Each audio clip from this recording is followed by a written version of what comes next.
আমাদের চাঁদপাড়াতে রাসের মেলা হয়েছিল। রাসের মেলাতে আমি আর মা গেছি। আর সেখানে গিয়ে মেলাটাতে ঘুরছিলাম। আর খুবই প্রচন্ড পরিমাণে শীতও পড়েছে আমাদের এখানটায়। আর ঠাকুর দর্শন করতে ঢুকে গেছি। প্রত্যেক বছরই সেম ডেকোরেশন গুলো করে।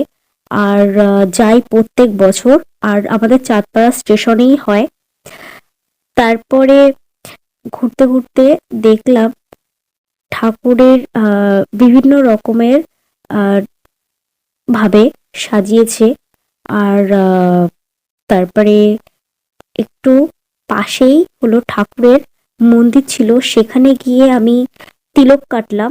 ঠাকুরের চন্দনের তিলক কাটার পরে কেমন লাগছে অবশ্যই কিন্তু তোমরা কমেন্টস এর মাধ্যমে জানিও আমাকে। আর সেখানে থেকে প্রসাদও নিলাম,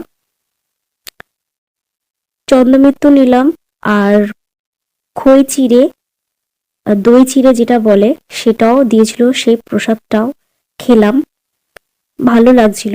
তারপরে মেলাটাকে ঘুরে ঘুরে দেখছিলাম আর আমার মা বাদামও কিনছিল, তোমরা দেখতেই পাচ্ছ। তারপরে ভ্যারাইটিস রকমের খাবারের স্টলগুলো ছিল, পানও খেয়েছিলাম।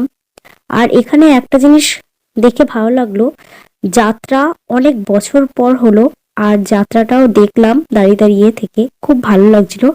আর তারপরে ফালুদা খেয়ে চলে আসলাম বাড়ি।